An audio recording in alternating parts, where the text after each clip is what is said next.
자, 이번 이야기는 시청자 패더님께서 찾아와 주셨습니다. 바로 만나보도록 할게요. 여보세요. 패더님. 네, 안녕하세요. 아이고, 너무 늦은 밤까지 기다려주셔서 다시 한번 감사드립니다. 고맙습니다. 네, 감사합니다. 네. 오늘 해주실 이야기는 어떤 이야기가 될까요? 오늘은 우선 키워드를 50 라떼로 한번 해볼게요. 50 라떼요? 네, 그 곡물 라떼 있잖아요. 네네, 50 라떼. 라떼. 오, 일단 공포 이야기와는 조금 뭐지 이게 어떤 이런 제목이 나오지? 라는 생각이 들 정도의 그 제목인데 그럼 바로 출발을 해보도록 하겠습니다. 렛츠가! 길이십니다. 패더죠.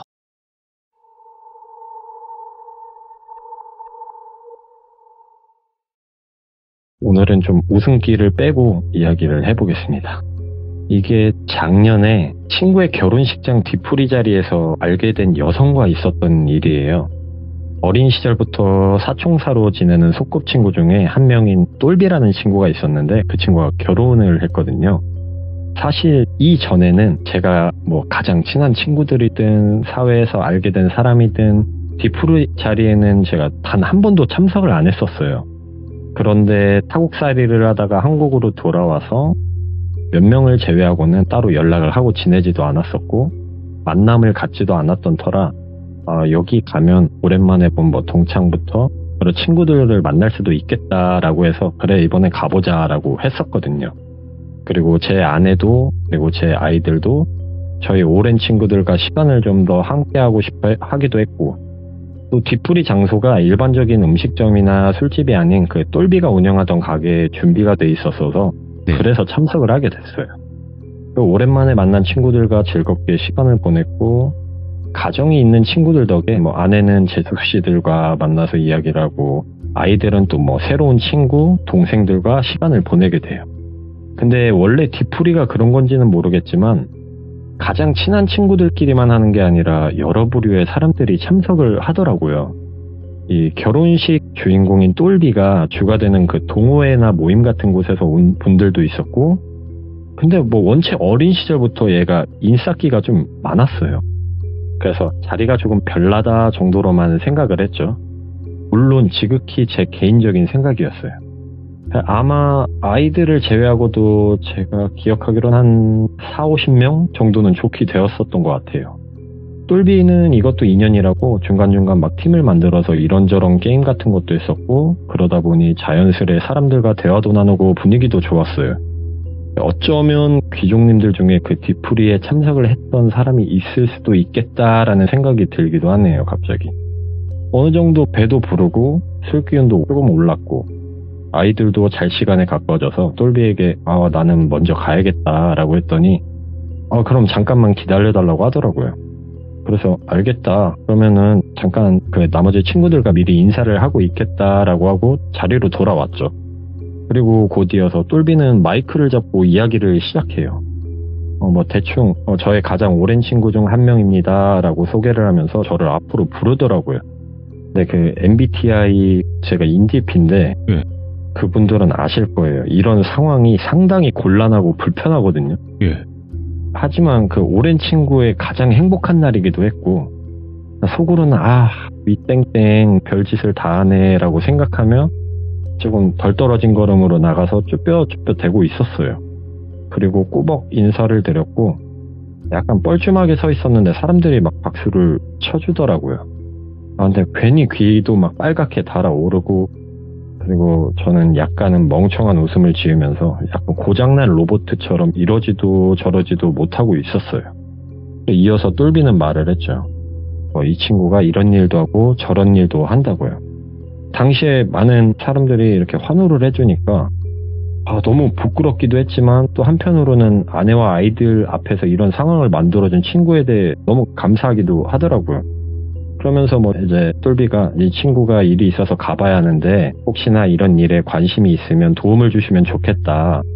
그래서 이 친구의 명함이 필요하신 분들께 드리려고 여러 사람 앞에 서는 거 싫어하는 친구임에도 앞으로 불러낸 거다라고 말을 하더라고요. 생각보다 명함을 달라고 하셨던 분이 상당히 많았어요. 여러 의미로 심장이 쿵쾅쿵쾅 거리더라고요. 지극히 평범한 사람이 많은 사람들 앞에 설 일이 얼마나 있겠어요. 그래서 긴장이 되니 쿵쾅 거리기도 하고 다른 한편으로는 제가 운영하는 그 비영리 단체가 있어요. 거기에 이제 도움의 손길을 건네주실 분들이 좀 더 생길 수도 있겠다라는 기대 심리가 작용되면서 좀 더 쿵쾅거리기 시작했죠. 네, 그렇게 바로 차로 뛰어가 명함을 갖고 와서 절반 이상의 분에게 거의 드렸던 것 같아요. 그렇게 행복한 하루를 마무리하고 집으로 돌아왔죠. 그리고 며칠이 지났어요.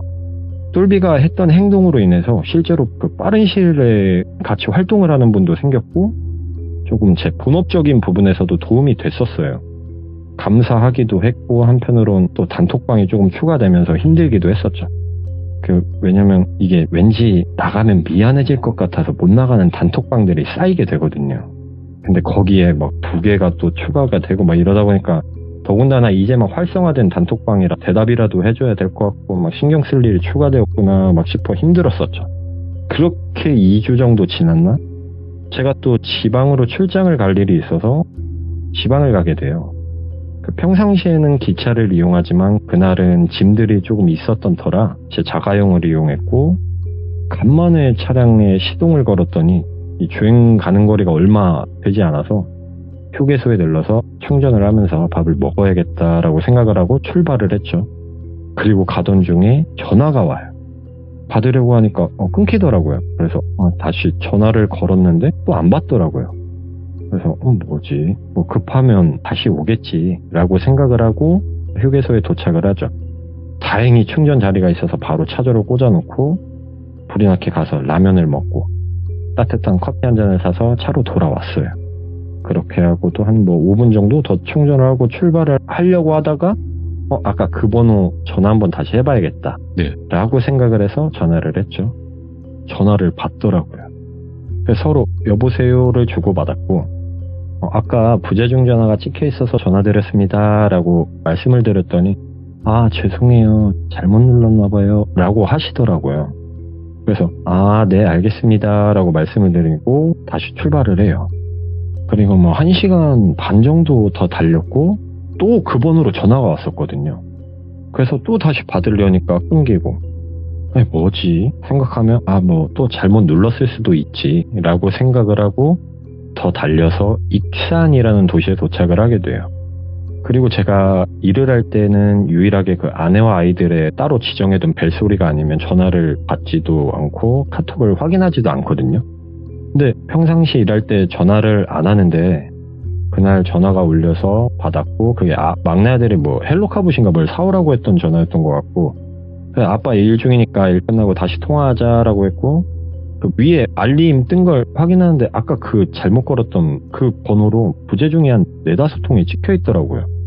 그래서 이 사람 대체 뭐지? 라고 생각하면서 내가 일 마무리 짓고 빨리 통화를 한번 해봐야겠다 라고 생각하며 마저 일을 했죠. 그렇게 그날 일정을 마무리 짓고 전화를 했어야 되는데 제가 아들 그 헬로카봇 거기에 정신이 팔려 있어가지고 못했어요. 근데 그렇게 집으로 돌아오고 있을 때 또다시 그 번호로 전화가 왔는데 제가 받았거든요 그거를. 그래서 아까 통화했었는데 혹시 아침에 저랑 통화한 거 기억나시냐고 잘못 거셨다고 했었는데 혹시 무슨 용건이 있으시냐고 이렇게 여쭤보니까 여성분이 그러더라고요. 제가 사실 그 똘비님 결혼식과 뒤풀이에 참석했던 사람입니다. 저는 누구라고 합니다 라고 하더라고요. 그래서 안녕하세요. 아까 전화를 잘못 걸었다고 하셨어가지고요 라고 했더니 그게 제가 조금 소심해서 망설였거든요 라고 하시더라고요. 그래서 괜찮다고 이해한다고 저도 엄청 소심해서 모르는 사람한테 전화할 때 막 큰맘 먹고 통화 버튼을 누르는 편이다 라고 말씀을 드렸죠. 속으로 나보다 더 소심한 분이신가 라고 생각을 했죠. 그리고 상담을 받고 싶다 하셨고 우선 제가 하는 일을 자세하게 말씀을 드렸어요.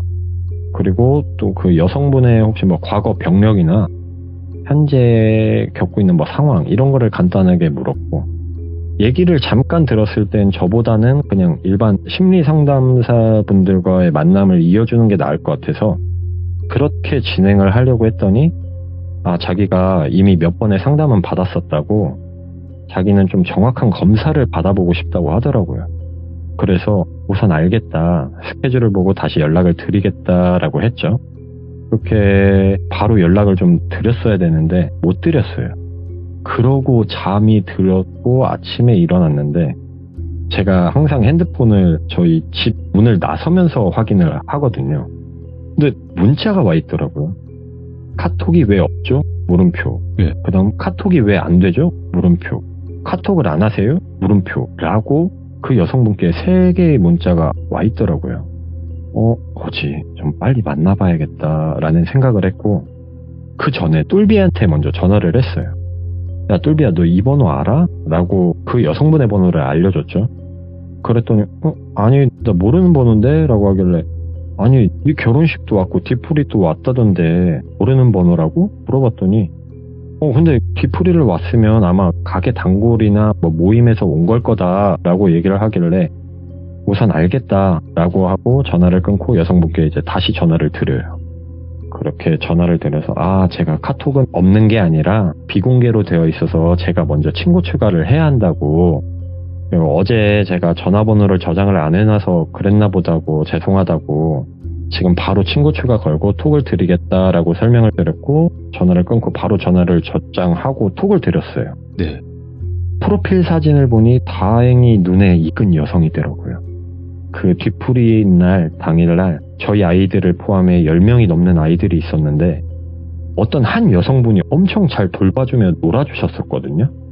그 여성이더라고요. 그래서 바로 똘비에게 전화를 했고 야 그때 애들이랑 잘 놀아주던 그 여성분이다 라고 했더니 그분 아마 후원 때문에 전화한 걸걸? 이러더라고요. 그러면서 야 그분 엄청 능력 있는 분이라고 잘 저기 해보라고 하더라고요. 그래서 야 근데 너 왜 그 번호를 모르냐고 그 사람 그랬더니 나한테 근데 저장되어 있는 번호는 다른 번호라고 하더라고요. 그래서 알겠다라고 전화를 마치고 여성분께 보냈던 톡을 확인했더니 상담이 언제쯤 가능한가요? 라고 톡이 와 있었고 제가 확인 후 오늘은 바로 연락을 드리겠다라고 톡을 했죠. 그렇게 일정을 조율하고 아마 제가 일주일이 조금 지난 시간에 만났던 것 같아요. 그 여성분이 50 라떼를 한 잔 사오셨어요. 아이스였는데 제가 곡물 라떼 종류를 좋아하던 터라 감사하게 받았죠. 첫인상은 생각보다 더 내성적이었고 잠깐의 대화 속에서 마음이 많이 닫혀있다. 이 사람은 특히나 좀 우울감이나 정서불안감이 좀 많이 심했고 역시나 그것과 동반해서 수면장애를 겪고 계시더라고요. 검사 결과나 이런 것에 대해서 제가 이야기를 할 수는 없지만 예상했던 것만큼의 큰 문제가 있는 상황은 아니었어요. 단지 조금 우울감과 정서불안감이 높은 수준이었고 어쨌든 수면장애도 겪고 계시고 그래서 약물 치료가 필요한 상태라 제가 아는 선생님을 연결해드렸고 그렇게 마무리가 됐죠. 그렇게 잊고 지냈어요, 한동안은. 근데 제가 카톡을 읽으면 답장을 해야 돼서 안 읽는 카톡이 많아요. 중요하지 않은 일에 시간이나 좀 감정을 낭비하기도 싫고 에너지가 좀 소비되는 걸 좋아하지도 않고 그래서 SNS도 아무것도 안 하고 그러는데 물론 돌비님 답장은 제가 그래도 일하는 중간중간 꼬박꼬박 하는 편입니다. 너무 잘해주시죠. 감사하죠. 예. 그날은 무슨 이유 때문이었는지 모르겠는데 제가 카톡 대화 내용들을 쭉 내리면서 이거 언젠간 처리를 해야 되는데 라고 생각을 하고 있는데 그 여성분께 몇 주 전쯤에 온 톡이 있더라고요. 보통은 제 담당 환자나 내담자분들께는 절대로 저한테 카톡을 하지 말고 혹시나 하실 얘기가 있으면 문자로 하라고 말씀을 드리거든요. 그렇게 해서 추가적으로 필요한 상담이나 도움을 드리는데 이 여성분 또한 일반적인 관계가 아니라 어쨌든 한 번이든 두 번이든 제 내담자였기에 톡을 읽었죠. 근데 그 톡에서 정신과 치료가 맞지 않는다고 저한테 상담을 더 받고 싶다고 하셨었고 전화를 드렸죠. 그리고 다행히 쉽게 통화가 돼서 카톡을 안 읽었던 것에 대한 간단한 해명과 함께 제 근무지가 아닌 제가 따로 사용하고 있는 사무실이 있는데 거기서 다음날 만나 뵙기로 했어요. 네. 그 사무실 용도가 이런저런 용도도 있지만 솔직히 굳이 검사가 필요하지 않은 상담들은 그 근무지에 있으면 페이를 받아야 되거든요. 근데 제 사무실에서 따로 하면 이런 페이를 받지 않고 무료로 좀 상담을 도와드릴 수가 있어서 그렇게 했었거든요. 그날도 역시 곡물 라떼, 50 라떼 같은 걸 들고 오셨고 그날이 이제 속에 묵혀뒀던 이야기를 듣게 돼요. 지금부터 이 여성분을 S씨라 칭하겠습니다. 네. 우울증이 1, 2년 전부터 시작이 되었고 그 원래의 시작점은 생각보다 예전으로 돌아가요. 중학교 시절 알게 된 A군이 있었대요. 당시에도 S씨는 엄청나게 소심했다고 해요. 학급에서 아무 존재조차 없었고 친구도 한 명 없었대요. 근데 어느 날 옆반 친구가 외모를 비하하며 때리는 일이 발생했고 그날 그 A에게 도움을 받았다고 하더라고요. 그래서 그날부로 A에게 호감이 생겼대요. 하지만 A에게는 많은 친구들이 있었고 그 중에 또 그 친한 몇 명의 무리가 있었대요. 그래서 다가가고 싶어도 다가갈 수 없었고 그 친한 친구들 중에 B라는 친구 때문에 더더욱 힘들었었대요. 그 B라는 친구가 항상 그 A가 S씨에게 베푸는 호의를 보면서 야, 너 왕따랑 왜 놀아주냐고 막 그러면서 비꼬았었고 그런 부분 때문에 A와 B도 자주 마찰이 있었다고 해요. 하지만 하늘이 내려주신 운명인지 고등학교에 진학하면서 A는 그 친구들과 다 떨어졌고 또 우연찮게 S씨와 같은 학교에 같은 반에 배정을 받게 되었대요. A는 당연히 고등학교에 올라와서도 인싸력을 과시했고 덕분에 많은 친구들을 사귀었지만 S씨는 그럴 수가 없었대요. 당연히 학교 생활이 즐겁지도 않았고 그럼에도 이전과 변함없이 자기를 챙겨주는 A 때문에 버티고 버텼대요. 그러다 보니 감정은 더 커져 사랑이란 감정으로 바뀌었고 어느 날 큰 맘을 먹고 교내 자전거 주차장에서 자전거를 꺼내고 있는 A에게 기습적으로 뽀뽀를 하고 고백을 했대요. 하지만 A가 자기에게도 어느 정도 마음이 있었다고 확신을 했었던 것과는 달리 전혀 다른 반응이 되돌아왔대요. 강하게 밀치고 화를 내면서 너 앞으로 애들 앞에서 말 걸면 죽여버린다는 식으로까지 이야기를 했고 네가 오늘 한 행동 어디에 소문내면 진짜로 죽여버린다 막 그런 식으로 엄청 폭력적인 언어로 그렇게 얘기를 했다고 해요. 너무 큰 충격을 받은 S씨는 그 이후로 학교에 못 나갔대요. 그리고 시간이 지나고 물론 자퇴를 한 거겠죠. 네. 우연히 길거리에서 A와 친구들을 만났고 그 자리에는 B도 있었대요. 그리고 B는 S씨를 한눈에 알아보고 A에게 야, 쟤 보거스 아니냐? 아 맞네 보거스 토 나온다면서 막 웩 그런 신용을 했고 그런 S씨를 본 A도 아우 재수없다고 빨리 가자고 막 그러면서 이제 갔다고 하더라고요. 그렇게 오랜만에 본 A에게 다시 큰 상처를 받았고 언젠간 복수를 해야겠다라고 다짐을 하게 되었대요. 하지만 사람 마음이 또 그렇지 않더래요. 복수를 하고 싶긴 한데 또 오랜만에 본 A의 모습은 더 멋있어지고 키도 더 훌쩍 컸고 막 더 갖고 싶어지더래요. 그래서 그날 큰 결심을 하게 되죠. 수술을 해야겠다. 당시 S씨의 가정 형편이 좋지도 나쁘지도 않았었대요. 좀 그 지병을 갖고 계시던 어머니와 사별하신 그 아버지와 할머니 이렇게 둘과 같이 지냈는데 S씨도 외동이다 보니까 금전적인 지원도 나름 부족하지는 않았었대요. 하지만 그 수술 얘기를 꺼냈을 때 아버지는 화를 내며 집을 나가셨고 할머니는 욕을 하며 엄청 때렸대요. 나 수술만 하면 A를 내 남자로 만들 수 있을 것 같은데 그럼 모든 문제들이 해결되고 나도 내 삶을 찾아 새로운 인생을 열 텐데 뭐 그런 생각이 들었었고 무조건 꼭 해낸다 라고 생각을 했대요. 그리고 그날 밤에 술에 거나하게 취하신 아버지께서 다시 집에 오셨고 자고 있던 S씨와 할머니를 깨우고 그냥 S씨 얘를 수술을 허락할 거라고 엄마도 이런 얘기 하지 말라고 그냥 얘 원하는 대로 해주자고 그렇게 했는데 하지만 할머니가 미친 소리 하지 말라고 칼 대는 순간 나도 죽을 거라고 막 엄청난 화를 내셨지만 S씨는 어쨌든 아버지는 허락을 하신 것 같아서 조금 마음에 작은 희망을 갖고 지내게 된대요. 그러던 중에 안타까운 비보가 찾아오게 돼요. 그날도 집에서 열심히 검정고시를 준비하고 있었는데 할머니가 막 울면서 들어와서 멱살 잡고 흔들면서 너 때문에 한 가정에 박살났다고 네가 아빠를 죽인 거라고 막 그러더래요. 그렇게 그날 아버지를 장례식장에서 만나게 됐대요. 이게 주야간 공장에 다니시면서 부업으로 알바까지 하다가 과로사를 하셨다고 하더라고요. 이게 S씨가 아마도 자신의 수술비를 마련하기 위해서 무리를 한 것 같다라고 얘기를 하며 펑펑 우시더라고요. 그렇게 아버지를 잃었고 자신도 상당한 충격을 받았지만 또 한 번의 슬픔이 찾아오죠. 그건 할머니에게 그 충격으로 인해 또 치매가 찾아와요. 이 치매에 걸린 할머니는 더 난폭하고 흉악스러워졌대요. 하루가 멀다 하고 폭행을 하고 욕설을 하고 S씨를 너무나 힘들게 했죠. 그치만 자기가 이 모든 일의 원흉이라 생각을 하기도 했고 자신마저 할머니를 돌보지 않으면 진짜 영영 혼자가 된다는 생각에 열심히 돌봤대요. 그럼에도 불구하고 몇 년이 지나 할머니도 돌아가셨고 정말 이 세상에 가족 한 명 없는 외톨이가 되었대요. 참 슬프기도 너무 슬펐지만 그 한편으로 또 오히려 잘 됐다고 생각이 되었대요. 네, 이때 자신이 든 생각에 자기 자신이 너무나 소름 돋았었대요. 예. 마음 한켠에 드디어 고통으로부터 해방이다 라는 생각도 하고 와 아빠랑 할머니 보험금으로 수술도 하고 새 인생도 살 수 있겠다 라는 생각을 했대요. 저도 이 부분에서 조금 충격을 많이 받았지만 상담을 하다 보면 더 충격적인 분들도 많기에 표를 내진 않았죠.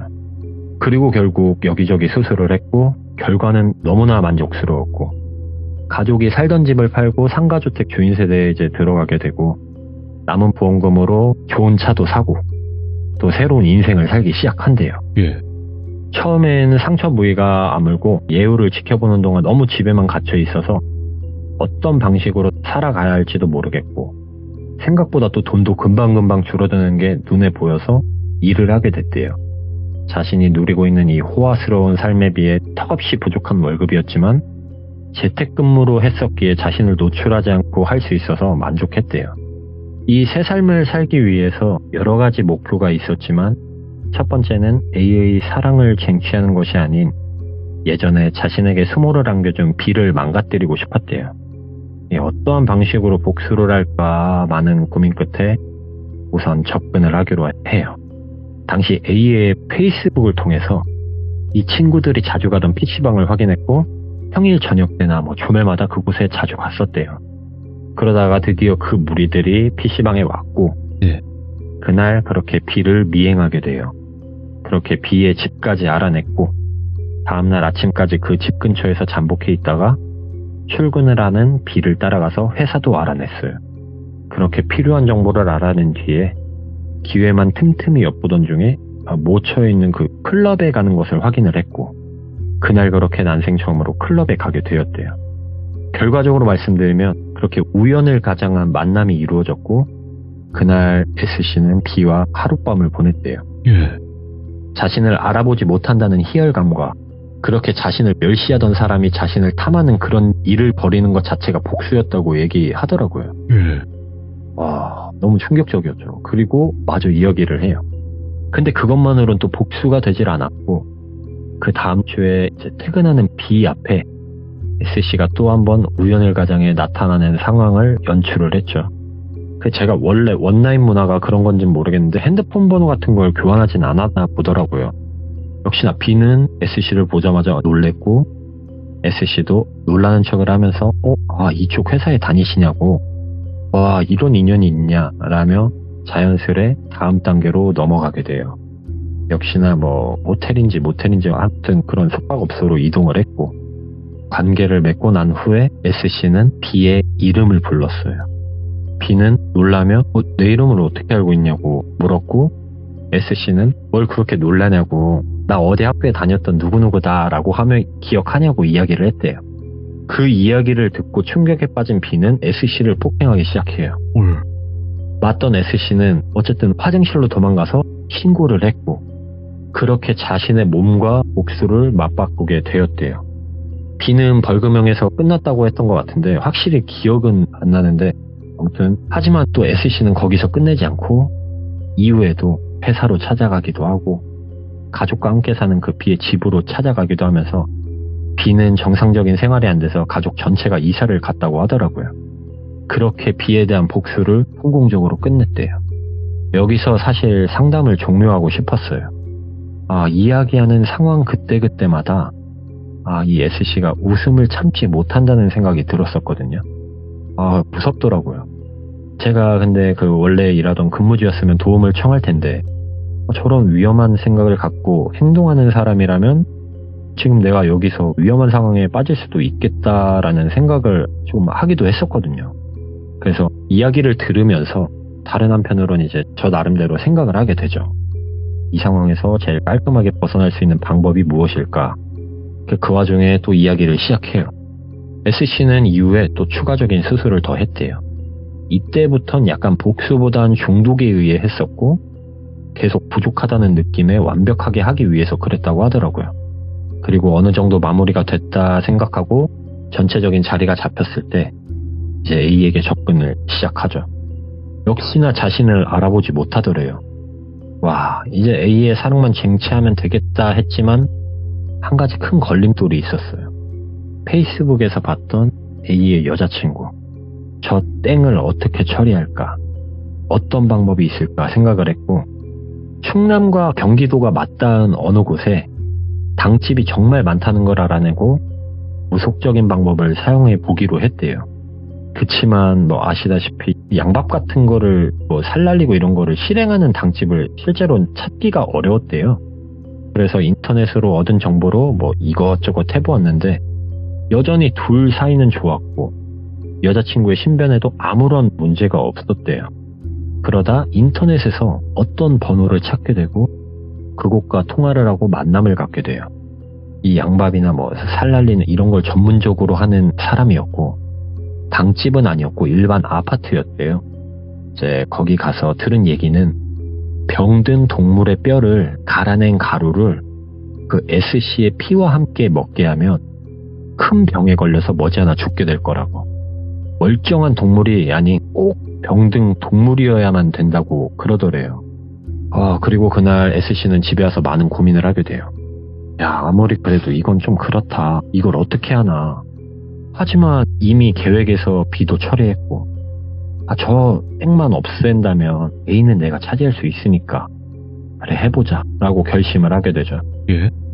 그리고 인터넷으로 아픈 동물들을 분양받기 위해 검색을 하게 돼요.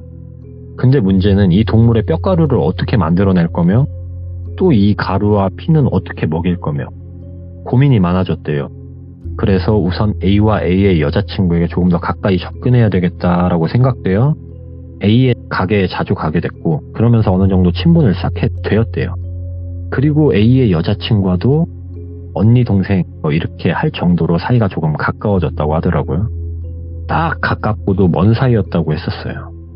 우선 관계 설정은 이 정도면 딱이다 라고 생각을 하고 다음 계획을 어떻게 진행을 할까 고민을 했대요. 그러던 중 아주 획기적인 아이디어가 떠올랐대요. 그 방법을 얘기를 여기서는 지금 설명을 못하고 나중에 해드리겠습니다. 그 뼈가루를 구했고 가게에 갈 때마다 자신의 피 한 방울과 그 가루를 탄 카페 음료를 갖다 주기 시작했대요. A에겐 커피, A의 여자친구에겐 뼈가루와 피 한 방울을 탄 라떼를. 여기서 잠깐 제가 토가 나올 것 같더라고요. 예. 그러면서 오공 라떼를 보니 뭔가 갑자기 불안하고 비위가 상당히 약해지더라고요. 그래서 저도 모르게 헛구역질을 하는데 SC가 그러더라고요. 선생님 거에 안 그랬다고. 그리고 계속 들어보라고. 여기서 저 도저히 못 듣겠다. 더 이상 못 듣겠다. SC 이런 거 범죄라고. 나 솔직히 아까부터 너무 무섭다고 그랬더니 이게 무슨 범죄냐고. 내가 그 사람들을 죽인 것도 아니고. 근데 그렇게 얘기를 하는데 그때 당시에는 뭔가 논리적인 반박을 하지는 못했어요. 예. 우선 이게 도의적인 면에서는 문제가 된다는 걸 인지는 했지만 이게 진짜 법적으로 시시비비를 가릴 수 있는 건지 없는 건지에 대해서 잠깐 의문이 들었거든요. 예. 그래도 어쨌든 사람이라면 저런 짓은 하면 안 된다는 생각에 제가 경찰에 신고할 거다. 그냥 나가주셨으면 좋겠다라고 얘기를 했더니 진짜 처음 보는 웃음은 깔깔깔깔 웃더니 장난이라고. 그래서 내가 계속 들어보라 하지 않았냐. 제가 아무리 미친 사람이라도 어떻게 저런 짓을 하겠냐. 그냥 저런 상상을 한 거라고. 그냥 끝까지 한번 들어보라고 그러더라고요. 그래서 아니 도저히 못 듣겠다고 했지만 그때부터 진짜 들어보라고 후에 생각을 제가 고쳐먹고 변한 제 모습도 얘기에 나온다길래 마음을 좀 안정시키고 마음 한켠에 이제 의심을 품으면 들었어요. 사실 무서웠어요. 가방이 있었는데 가방이 컸거든요. 그게 뭐가 들어가는지 모르니까. 예, 그쵸. 저는 그거를 보면서 망치나 이런 게 나오면 어쩌지. 그래서 알았다. 맞아, 얘기해봐라. 그때는 그렇게 들었던 것 같아요. 또 하나 진짜 무서웠던 건 이 S씨가 제 아이들도 봤고 아내도 봤으니까 예. 그것도 막 걱정이 되더라고요. 그래서 그냥 우선 들어주자. 그리고 후에 상황을 어떻게든 한번 해결해보자 라고 생각을 했었죠. 그리고 마저 듣게 돼요. 그렇게 제가 2잔씩 갖다 주기 시작했어요. 이러면서 이제 얘기를 시작해요. 항상 맛있게 잘 먹는 모습을 보며 흥분을 했대요. 하지만 여자친구에겐 아무 일도 일어나지 않았대요. 진짜 오랜 기간을 마시게 했는데도요. 그리고 어느덧 그 가루를 구할 수 없어서, 그러니까 이미 구했던 가루는 다 써버린 거고 다른 가루를 쓰기 시작했대요.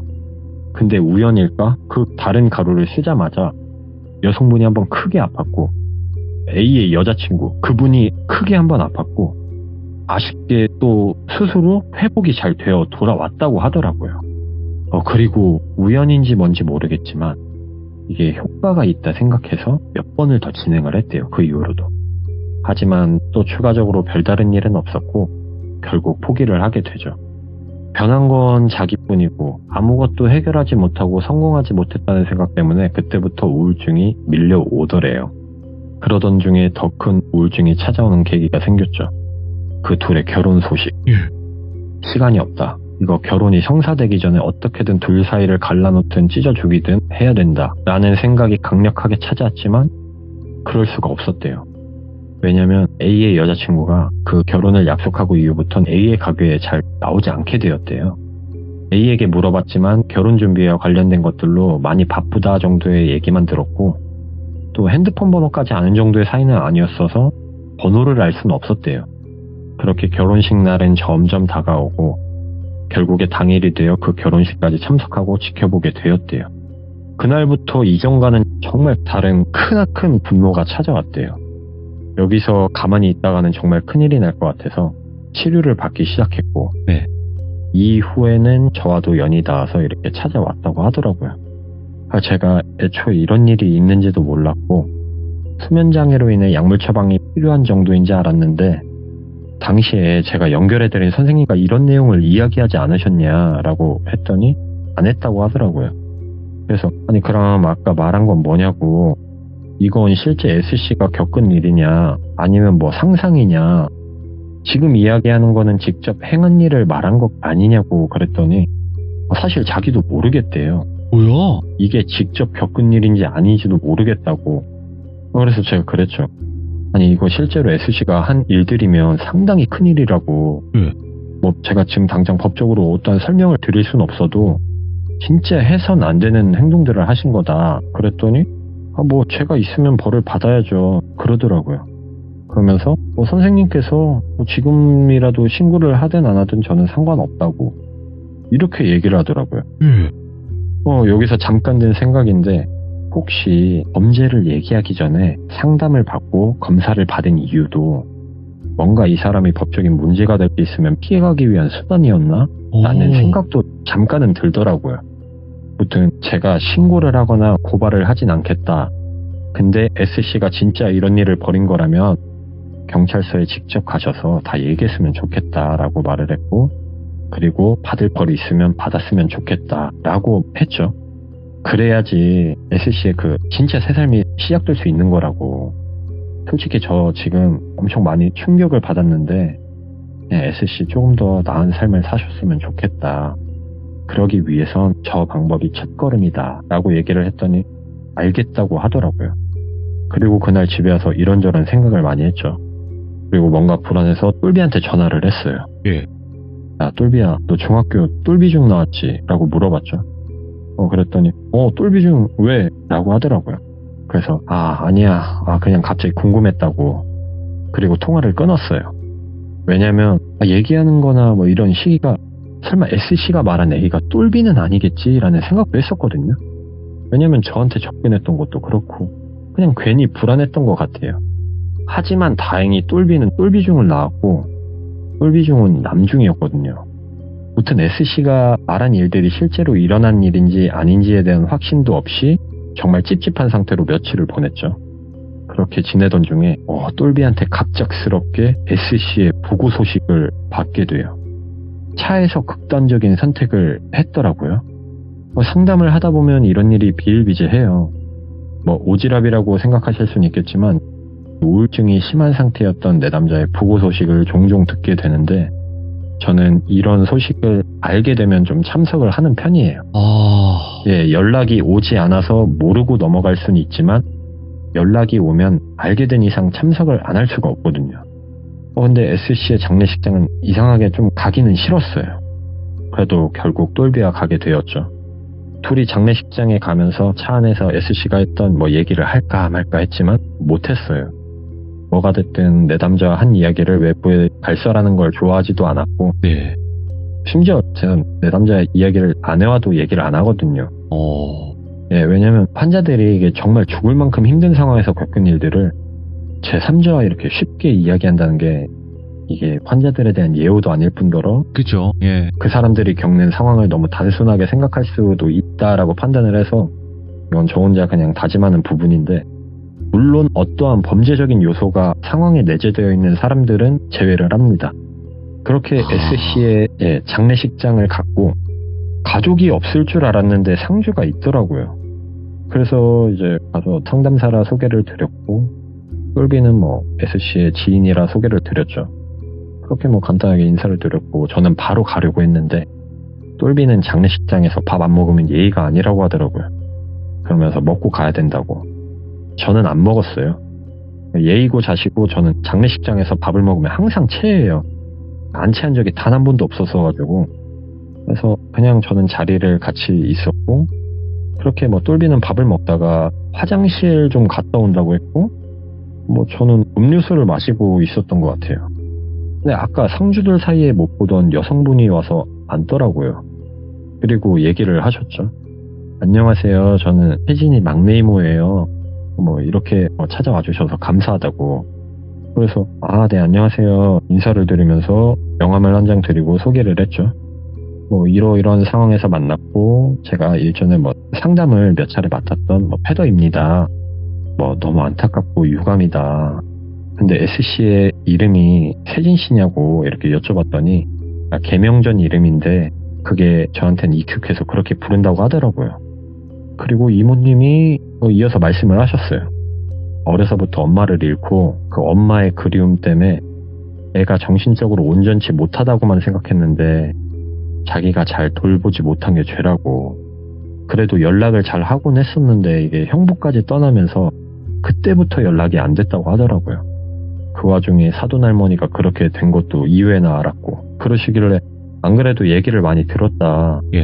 정말 힘든 생활을 하셨던 것 같다라고 얘기를 했고 그러던 중에 똘비가 화장실에서 돌아왔고 이모님과 간단히 인사를 나눴고 조금 정리가 되면 전화를 한번 드리고 싶다라고 저한테 말씀을 하시더라고요. 그래서 편하실 대로 하셔라 그렇게 말씀을 드렸죠. 그리고 그날 저희는 나와서 찜질방에서 하루를 자고 각자 집으로 흩어져요.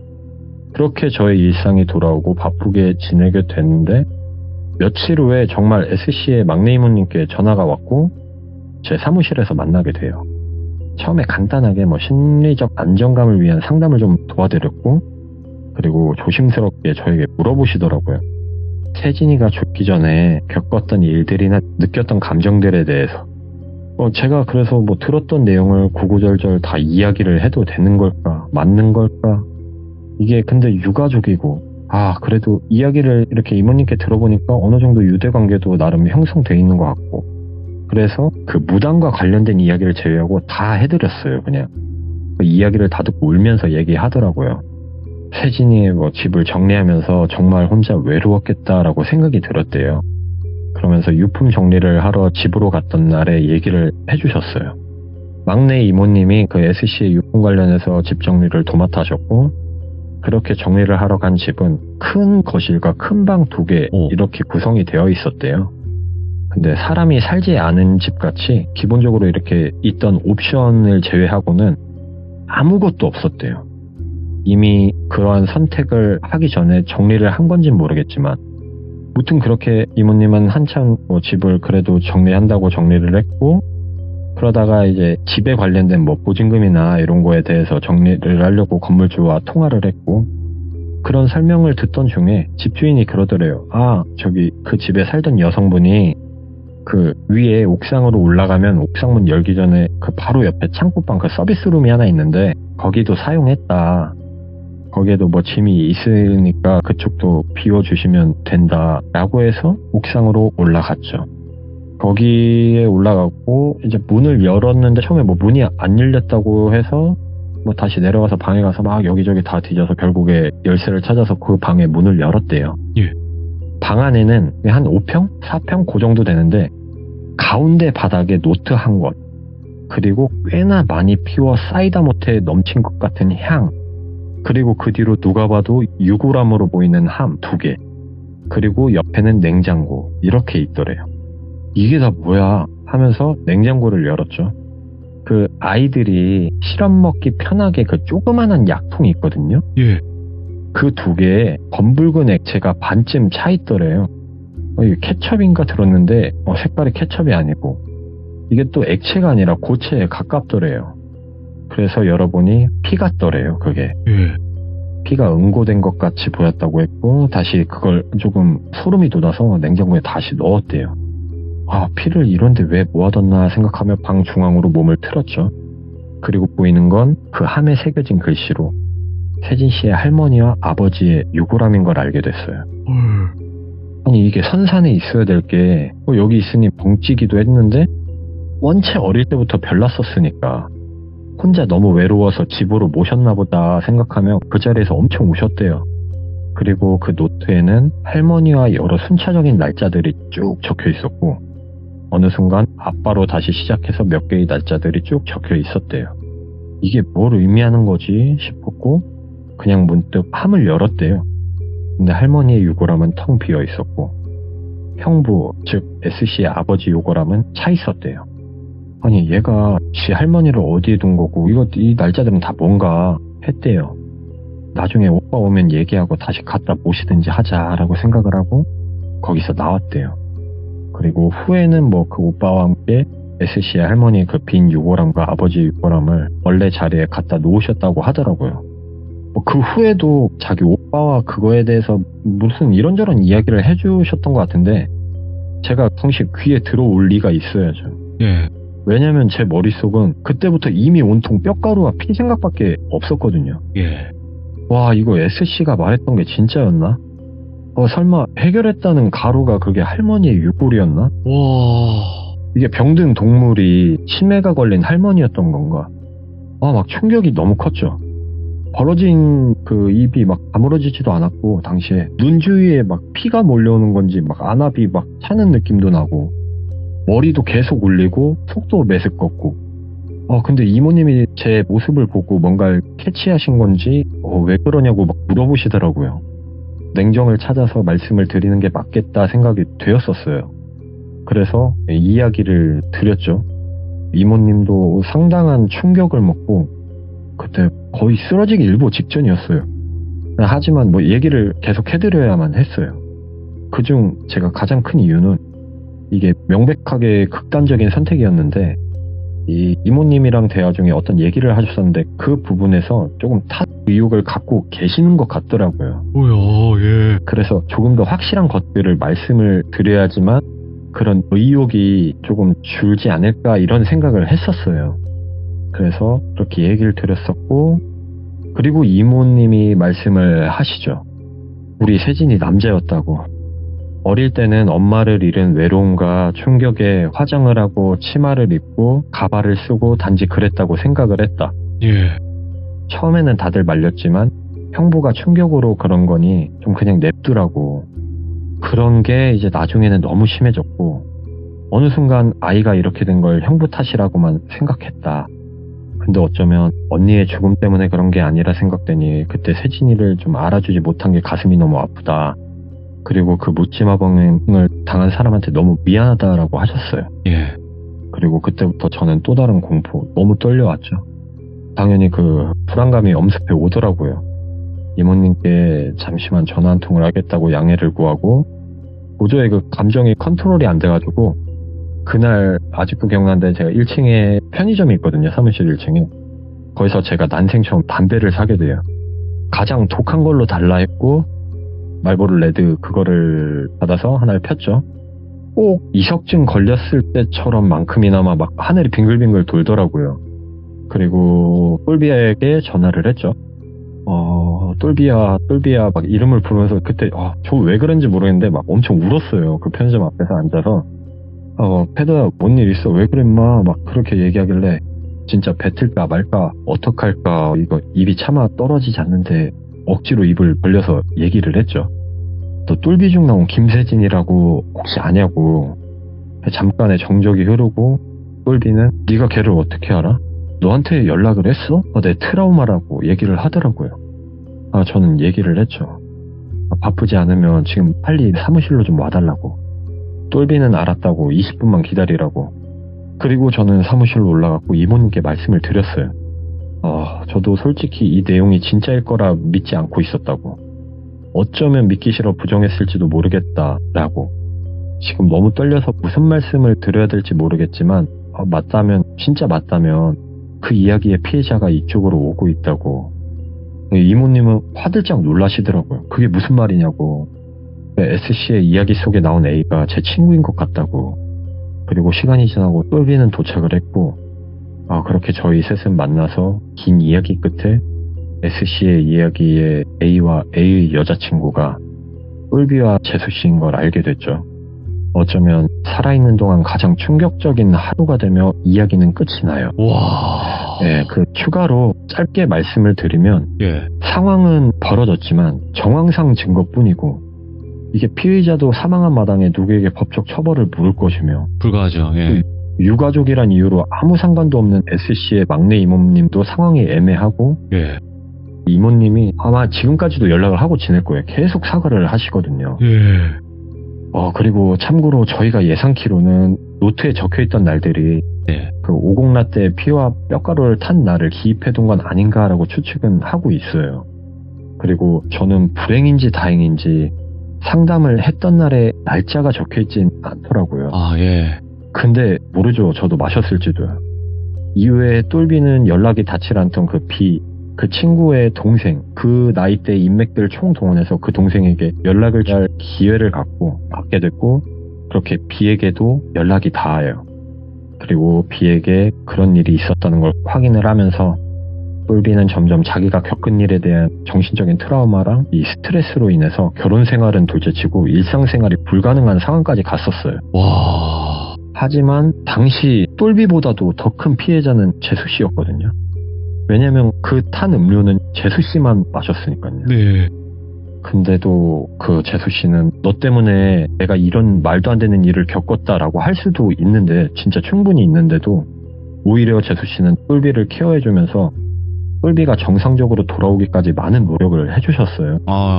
그리고 저희가 아마 한 달도 안 됐는데 얼마 전에 부부 동반 모임으로 여행을 갔었는데 여전히 사이가 좋고 깨가 쏟아지더라고요. 네.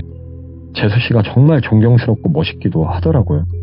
예, 그리고 똘비가 재수씨께 제가 당시 가끔씩 이 돌비님 방송에 나가고 있던 걸 말을 했더라고요.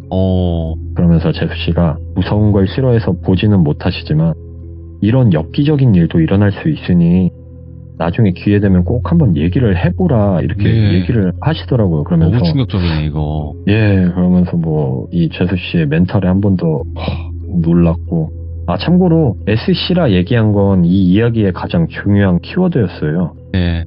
예, 성전환, 영어로는 섹스 체인지라고 하고 섹스의 S, 체인지의 C, 철자를 따서 제가 SC라 이름을 지어봤거든요. S 네. 그 누구 C 할 때 그 C가 아니라 영어로 네네. SCV 할 때 SC구나. 네네. 네. 이건 엽기공포라 해야 할지 모르겠지만, 아무튼 긴 이야기 들어주셔서 감사합니다.